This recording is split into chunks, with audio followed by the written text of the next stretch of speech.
이 세상에 좀비 영화가 가능하게 만들어준 좀비 영화의 아버지가 바로 조지 A. 로메로라면 이 좀비 영화를 더 높은 차원으로 끌어올린, 그리고 좀비 영화 역사상 최고의 걸작을 남긴 감독은 바로 데니 보일일 겁니다.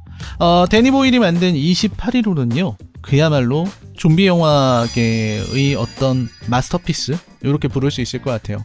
너무나도 뛰어난 작품이었고 그 작품이 주고 있는 어떤 메시지, 함의는 물론이고 모든 장면들, 이야기의 구조, 전개 이런 것들이 완벽해서요. 28일호가 나오고 나서는 거의 대부분의 작품들이 28일호의 어떤 이야기 구조에서 벗어나지 못했습니다. 그 정도로 좀 뛰어난 작품이었어요. 대부분의 작품들이 전 답습했다고 생각하고 그것은 자연스러운 흐름이었다라는 생각을 합니다. 조지 A. 로메로가 나이트 오브 더 리빙 데드, 살아있는 시체들의 밤 3부작을 내고 나서 그 이후로 모든 좀비 영화, 좀비물, 좀비 게임, 좀비 만화, 소설, 이 모든 작품들이 로메로의 영향에서 벗어날 수가 없죠. 지금도 마찬가지입니다. 그리고 데니 보일이 나오고 나서 데니 보일은 또 그만큼의 영향을 미쳤다라고 생각해요.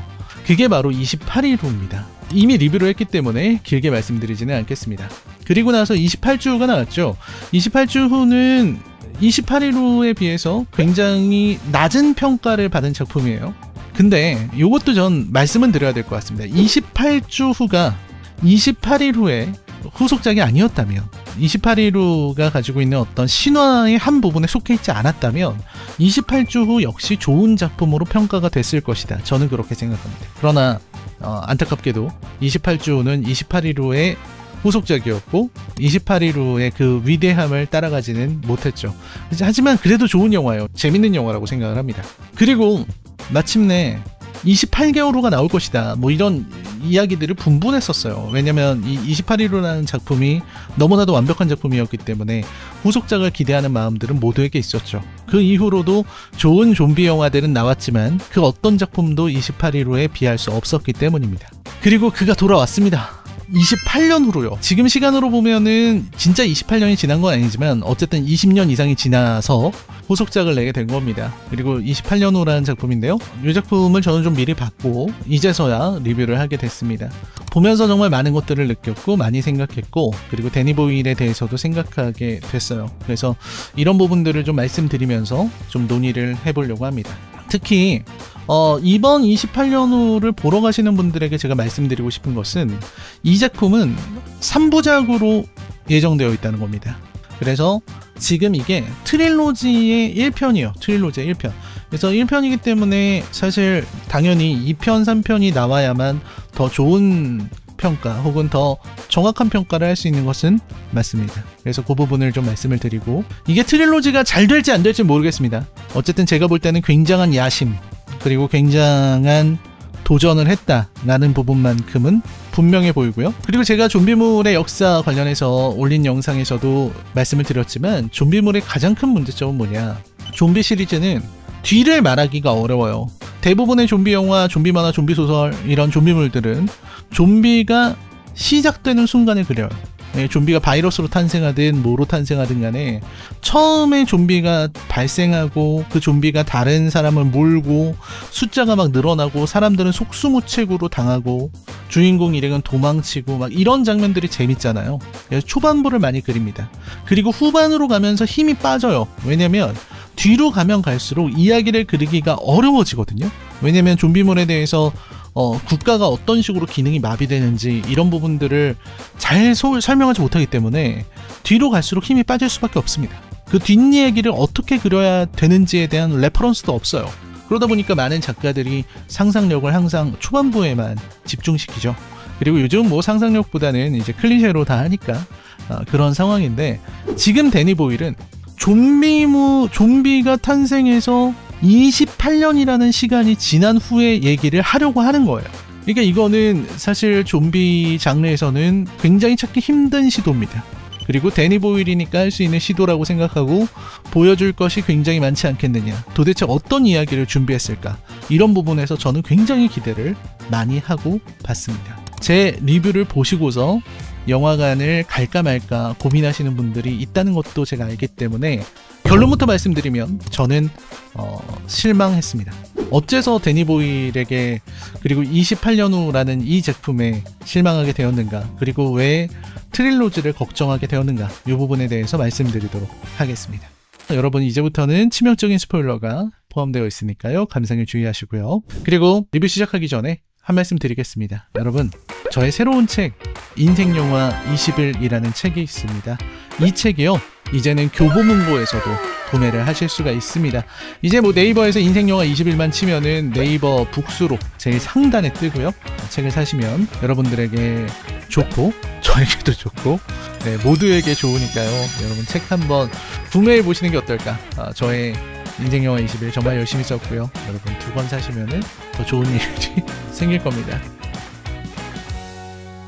네, 28년 후는 홀리 아일랜드라고 하는 격리된 섬을 배경으로 이야기가 시작이 되죠. 이 영화를 어떻게 소개해 드릴 수 있냐면, 이 홀리 아일랜드에서 자란 주인공 스파이크라는 친구가 있어요. 이 친구가 12살 된 아이인데 이 홀리 아일랜드에서 살다가 통가을에 같은 여행을 떠나요. 소년이 자라면 처음으로 이제 본토에 가는 그런 의식 같은 게 있는 것 같아요. 성장하면은 본토에 가서 성인식 같은 그런 거를 하게 되는 거죠. 그래서 아버지와 함께, 데이미라는 아버지와 함께 나가게 됩니다. 그래서 본토를 다녀오는 이야기가 초반부의 이야기예요. 근데 아버지 제이미는 과거 뭐 소방대원이나 뭐 이랬던 사람인 것 같은데, 이런 사람들을 우리가 1세대라고 부르죠. 왜냐면 자기가 살아있을 때 28년 전에 일어났던 좀비 사태가 일어나고 나서 이 홀리 아일랜드로 숨어 들어온 사람들이니까. 근데 지금 스파이크는 2세대가 되는 거예요. 이 부분이 되게 중요합니다. 그리고 엄마가 있는데, 엄마는 조디 코머 배우가 연기를 했는데 아일라라는 인물입니다. 근데 지금 이 엄마는 몸이 아파요. 그래서 기억도 오락가락해. 기억이 막 오락가락하고 아파서 맨날 누워있어요. 그러면서 스파이크를 또 끔찍하게 생각하는 그런 인물이거든요. 아무튼 엄마는 절대로 본토에 가면 안 돼 이렇게 얘기하는데, 스파이크는 아버지와 함께 본토로 가게 됩니다. 이거 가는 것도 되게 재밌는데, 홀리 아일랜드는 되게 작은 섬이잖아요. 그 섬에 문이 나 있어요. 목책 같은 걸로 이렇게 벽을 세웠고, 그리고 거기에 문이 있습니다. 문을 딱 열면은 바다인데, 여기 홀리 아일랜드는 어떠냐, 영국 본토로 이어지는 길이 있어요. 그 길은 밀물과 썰물 때 없어졌다가 생겨나고 그래요. 조수간만이 되는 그 시간에만 왔다 갔다 할 수 있습니다. 좀비들이 온다고 하더라도 이 바다로 올 수는 없기 때문에 썰물일 때 그 길을 통해서 달려와야 되는데, 사실 좀비들에게 그런 지성이 존재하지 않고, 만약에 온다고 하더라도 좀비가 달려온다는 게 밖에서 보이기 때문에 얼마든지 화살이나 이런 걸로 막을 수가 있는 거죠. 자, 그리고 28년이 지난 그 홀리 아일랜드의 삶, 공동체 삶을 좀 보여주는데, 공동 생활을 하고 있기 때문에 약간 공산주의처럼 보여요. 공산주의의 핵심은 생산을 할 수 있는 생산 수단을 모두가 공유하는 거, 그게 이제 공산주의라고 할 수 있는데, 여기는 이제 생산에 필요한 수단들, 이런 것들, 도구들, 이런 것들을 마을 전체에서 관리를 합니다. 그래서 여기는 완벽하게 공산화가 된 그런 곳이지 않느냐라는 생각을 했고요. 그래서 장비를 챙기고 이제 활 쏘는 훈련은 충분히 했고, 이제 아버지와 함께 나가게 됩니다. 밖으로 나가는데 이 본토의 모습이 쭉 나오죠. 본토에는 좀비가 있습니다. 본토가 쫙 보이는 순간부터 설명에 대해서 생각하게 돼요. 그러니까 28년 전에 일어난 이 좀비 사태가 영국만을 쓸어버렸다는 거죠. 섬나라니까. 영국은 쓸어버렸지만 유럽으로 퍼지지 못했다. 유럽에서는 방역에 성공했어요. 대신 영국은 버린 겁니다. 그래서 영국 전체는 좀비들에게 넘어갔고, 영국은 멸망했고, 외부 세상은 그대로인 상태. 그러면 이게 어떤 문제가 되느냐? 이 스파이크라는 친구는 외부 세상을 한 번도 보지 않고 산 친구라는 거예요. 여기에서 자란 친구. 그래서 외부 세상이나 문명에 대한 것을 아무것도 모르는 아이가 되는 거죠. 이게 되게 중요하고, 그리고 이제 본토에 가서 여러 일들을 겪습니다. 본토에 가서 아버지가 이제 가르쳐주는, 여기는 거의 무슨 라스트 오브 어스 같은 그런 느낌이에요. 가면서 이제 좀비들에 대해서 설명하고, 그리고 어떻게 몸을 숨겨야 되는지, 어떻게 생존해야 되는지, 어디를 가면 무엇을 만져야 되는지, 그런 거를 다 교육하면서 본토 탐사를 이제 진행을 하는데, 본토 탐사를 하는 이유도 명확해 보입니다. 왜냐면 섬이기 때문에, 섬에 살고 있기 때문에 섬 안에는 물자가 너무 한정돼 있어요. 홀리 아일랜드는 섬이 너무 작아요. 그래서 누군가는 바깥에 나가서 본토에 남아있을 것으로 예상되는 그 많은 물자들을 챙겨오는 일을 해야 돼. 그래서 이렇게 탐사를 나가고, 그리고 탐사를 나가기 위해서 다음 세대들을 훈련을 시키는 거죠.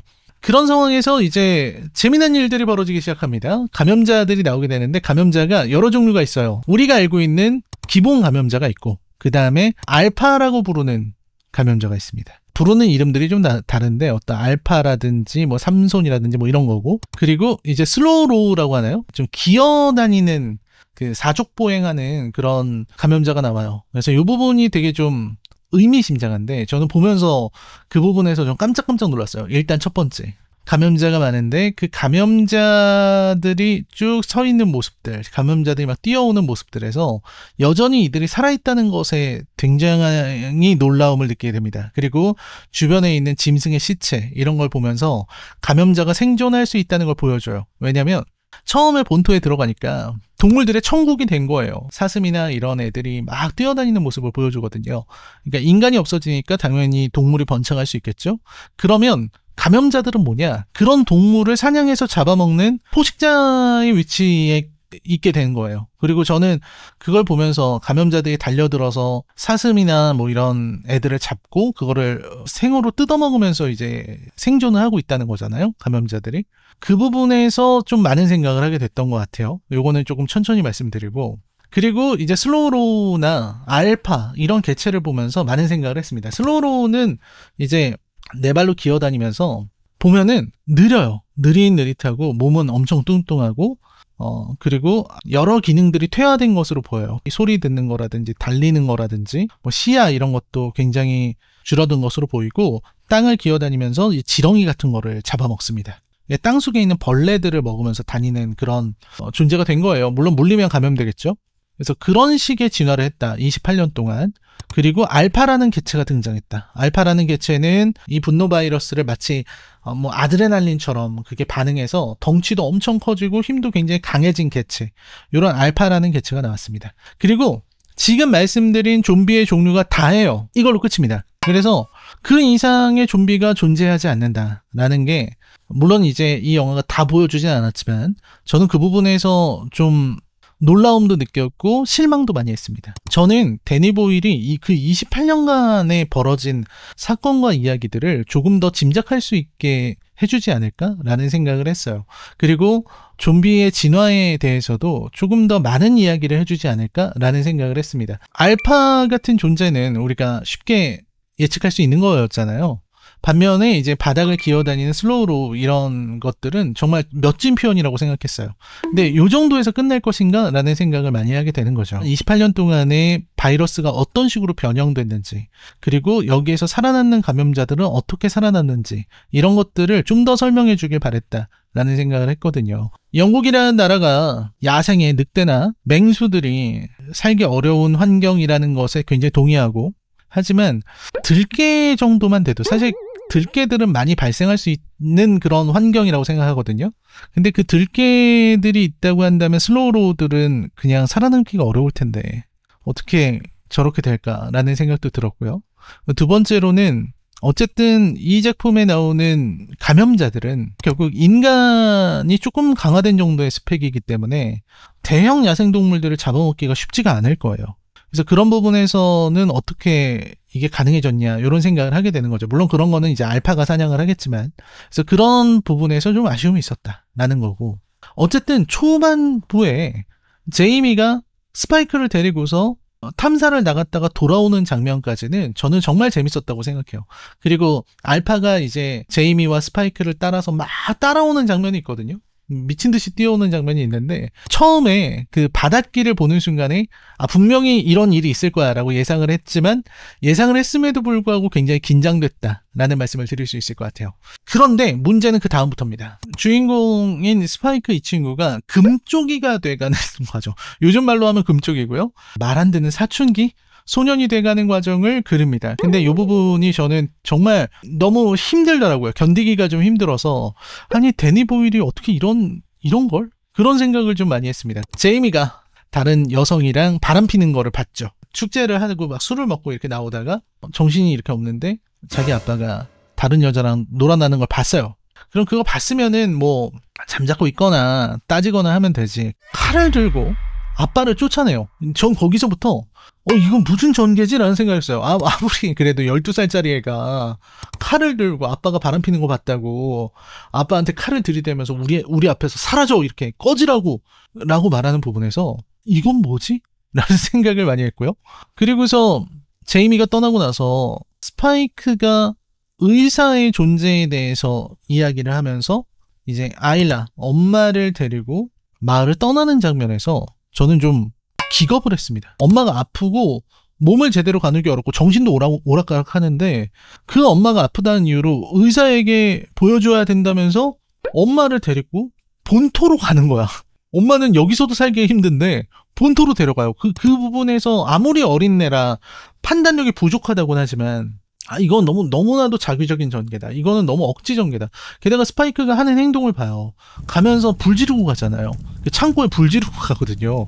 불을 지르고서 문을 지키는 사람들도 불을 끌어가게 만든 다음에 자기랑 엄마는 그 문을 통해서 간다는 거예요. 사과는 다 챙겨가지고 사과 부자가 돼서 이제 가는 거죠. 어린아이의 모험은 모험인데 너무 위험한 모험, 자기 엄마의 목숨을 건 모험, 그리고 자신의 목숨도 걸려있고 한다는 게 사과 잔뜩 메고 의사를 찾을 거야. 저기 불 켜놓은데 거기까지만 가면은 의사를 만날 수 있어 라는 생각으로 나간다는 게 저는 너무 답답했습니다. 이런 전개라니 도대체 뭐 때문에 라는 생각을 했고요. 그리고 이제 이 작품에서 재밌는 거는 스파이크가 거기서 에릭인가요? 에릭이었던 이름으로 보이는데 군인을 만나면서 벌어진 일이죠. 그 군인 친구도 뭐 성격이 되게 재밌는 친구이긴 한데 어쨌든 그 친구가 가지고 있는 어떤 문명에 대한 이야기, 그리고 문명을 전혀 이해하지 못하는 스파이크와의 대화, 이런 부분들은 정말 잘 만들었다는 생각을 했습니다. 전혀 문명이나 뭐 휴대폰이나 뭐 이런 거에 대해서 아무것도 모르는 스파이크가 문명인을 만났을 때 보이는 그런 모습들이 좋았던 거죠. 그리고 나서 이제 이야기의 흐름은 이 알파, 삼손이라고 부르는 그 친구한테 이제 쫓기다가 그리고 결국 의사를 만나는 그런 장면으로, 닥터를 만나는 그런 장면으로 가게 되는데 거기서 이제 영화는 끝나는 거죠. 닥터를 만나고 나서 이제 영화가 마무리되는 장면까지 쭉 보면서 저는 참 많은 생각을 했어요. 데니 보일에게 너무 많은 기대를 했구나. 그리고 이게 좀 많이 힘들다 이 생각을 했습니다. 중간 부분은 너무 뻔하고 너무 지루했어요. 특히 이제 뻔한 부분들은 이제 임신한 좀비가 나왔다, 임신한 감염자가 나왔다 라는 건데 좀 너무 당연한 거잖아요. 그래서 너무 당연한 것이기는 한데 이제 임신한 감염자가 낳은 아기는 그러면 감염되었는가 하는 부분의 문제, 그 감염자의 2세대도 감염자인가 하는 그 부분의 문제를 저는 얘기를 꼭 나눠야 된다고 생각하는데 여기서는 아기가 아직 감염자인지 아닌지는 정확하게 나오지 않았기 때문에 상태를 좀 봐야 될 것 같습니다. 그리고 아마 알파의 여자였겠죠? 그 지하철에서 기차에서 만난 여자, 임신한 감염자, 그 임신한 감염자에게서 얻은 아이는 아마 알파의 아이일 것 같아요. 그래서 알파가 그렇게 목숨 걸고 쫓아오려고 했었던 것이 아니냐라는 생각이 들고, 그리고 이제 아일라가 닥터를 만나죠. 이 닥터는 온몸에 요오드를 이렇게 발라서 마치 위장한 것처럼 돼 있어요. 위장한 그 모습이 마치 죽음의 묵시록에 나오는 그런 어떤 분장처럼 보였는데, 그리고 이제 그를 만나서 스파이크가 원하던 대로 문진을 하게 되죠. 문진을 하게 되고 이렇게 만져보는데 온몸이 암덩어리다 라는 얘기를 하면서 이제 엄마를 편하게 보내줘야 된다는 얘기를 해요. 그리고 메멘토 모리 얘기를 하고 그 장면들, 엄마가 죽었다라고 표현이 되고 화장을 해서 엄마의 해골을 이렇게 올리는 그 장면이 굉장히 길어요. 뭘 설명하고 어떤 의미를 전달하는지는 알겠는데 너무나도 지루했다 라는 말씀을 좀 드리고 싶습니다. 저는 그 부분에서 너무 졸렸어요. 너무 지루했고 재미도 없었습니다. 그래서 그런 부분들에 대한 이야기를 조금 더 하도록 하겠습니다. 첫 번째, 제가 이 영화를 보면서 들었던 생각, 첫 번째는 엄마는 살아있을 것이다. 왜냐면 엄마가 죽는 장면 안 보여줬거든요. 죽는 장면을 안 보여줬다는 거는 영화에서 가장 많이 사용하는 트릭이에요. 스파이크가 정신이 없던 틈을 타서 엄마가 이제 죽었다 하면서 하얀 그 백골만이 남았기 때문에 그거는 아마 죽지 않았을 거라고 생각합니다. 그리고 엄마에게 어떤 능력이 있는 것처럼 보이죠. 그 능력이 어떤 건지는 밝혀지지 않았지만 밤에 잠을 잘 때 자기 아이를 괴롭히려고 온 아까 말씀드렸던 슬로우로우 걔네를 맨손으로 없애버리는 장면이 있었어요. 그 장면을 보면은 그게 아일라의 어떤 환상이 아니었다면 아일라는 살아있을 것이다. 그리고 아일라에게는 어떤 능력이 있을 것이다. 라는 거를 좀 생각해 볼 수 있을 것 같고요. 두 번째는 뭐냐면 홀리 아일랜드는 아주 잘못된 곳일 것이다. 홀리 아일랜드의 존재 자체가 전 굉장히 문제가 있다고 생각하죠. 홀리 아일랜드는 결국 멸망할 거예요. 멸망하는데 중요한 역할을 하는 것도 스파이크일 거고요. 근데 홀리 아일랜드는 왜 멸망해야 되냐? 홀리 아일랜드 자체가 굉장히 위험해 보이죠. 미드소마의 약간 약한 버전처럼 보이는 거예요. 홀리 아일랜드가. 걔네들이 가지고 있는 그 약한 작은 사회 자체가 미드소마처럼 보이고요. 거기에서 아이들을 교육하고 한다고 하는 부분들도 뭔가 이상한 부분이 있고 그들이 축제를 한다면서 막 미쳐 날뛰는 부분도 어딘가 이상한 어떤 종교단체처럼 보이는 부분들이 있습니다. 그리고 그들이 그 홀리 아일랜드를 지켜내기 위해서 얼마나 많은 사람들을 죽였을까? 거기에 있는 생존자들은 전부 다 본토에 대해서 알고 있고 마치 다들 전사인 것처럼 보이는데 그들을 얼마나 선별해서 받았을까? 선별해서 받는 동안에 얼마나 많은 희생자를 만들어냈을까 그들이. 그 길을 통해서 살려달라고 오는 그 무수히 많은 생존자들을 얼마나 비참하게 죽였을까라는 것이죠. 그런 생각이 들게 되기 때문에 저는 이 홀리 아일랜드는 분명히 천벌을 받을 것이다.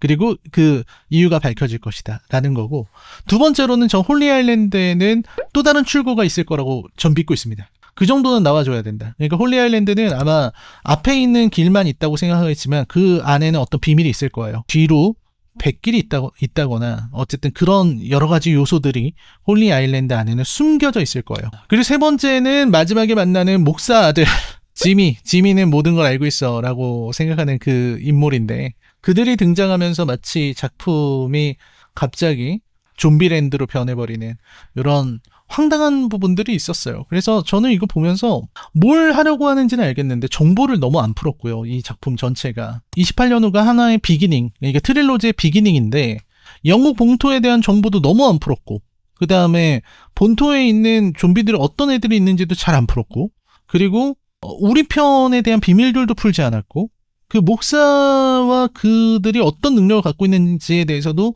말하지 않았어요. 그러니까 어떤 하나의 큰 예고편을 본 느낌이에요. 아주 길고 지루한 예고편입니다. 그래서 저는 보고서 굉장히 많이 실망을 했다. 특히 이제 중간 부분에 뭐 메멘토 모리, 죽음을 기억하라, 뭐 이런 긴 이야기를 할 시간에 조금 더 스토리를 전개하고 설정을 풀었으면 어땠을까 하는 생각이 많이 들었습니다. 결국 이 아이 스파이크는 2세대로서 이 아이에게는 적이 많죠. 감염자들도 모두 적이고요. 그리고 본토에서 새로운 삶을 시작할 거고요. 그리고 문명 자체를 모르고 있기 때문에 문명인들도 스파이크에게는 굉장히 낯선 존재들이죠. 그래서 그런 부분들을 표현하기 위해서 큰 이야기를 꾸민 것 자체는 저는 좋았다고 보지만, 스파이크의 말도 안 되는 행동들, 납득할 수 없는 진행, 이런 부분들이 좀 답답하게 느껴지는 그런 영화였습니다. 그래서 28년 후가 이후에 다음 작품들이 나오면 또 어떻게 될지 모르겠지만 저는 굉장히 실망한 작품이었다. 데니 보일의 작품 중에서도 이것은 졸작에 가깝다라고 생각을 했습니다. 여러모로 아쉬웠던 영화 28년 후 간단한 리뷰였습니다. 조금 더 탐구해볼 만한 내용이 있는지 저도 좀 살펴보고 좀비 영화 이야기를 조금 더 해봤으면 좋았을 것 같아요. 아무튼 이 28년 후에 대한 제대로 된 평가를 하기 위해서는 2편과 3편을 봐야 되는데, 근데 과연 이 28년 후가 대중의 선택을 받을 수 있을지, 흥행이 될 수 있을지, 그건 정말 잘 모르겠습니다. 그리고 과연 이게 정말 제대로 3편까지 나올 수 있을까 하는 생각도 들고요. 데니 보일 감독의 28년 후에 대한 제 평점은 10점 만점에 4점입니다. 데니 보일의 좀비 영화가 이런 정도의 케이스로 나올 거라고는 상상하지 못했어요. 저에게는 조금 힘들고 실망스럽고 그리고 지루했던 그런 영화로 기억이 될 것 같습니다. 한 번 더 보고 싶기는 해요. 제가 놓친 부분이 있는지 더 확인해보고 싶어서 한 번 더 볼 것 같긴 합니다. 네, 28년호 리뷰였습니다. 여러분, 저는 이만 물러가겠습니다. 다시 한번 말씀드립니다. 여러분, 인생영화 21 꼭 한번 한 권 사주시고요. 저는 다음 영상으로 찾아뵙겠습니다. 여러분, 안녕히 계십시오.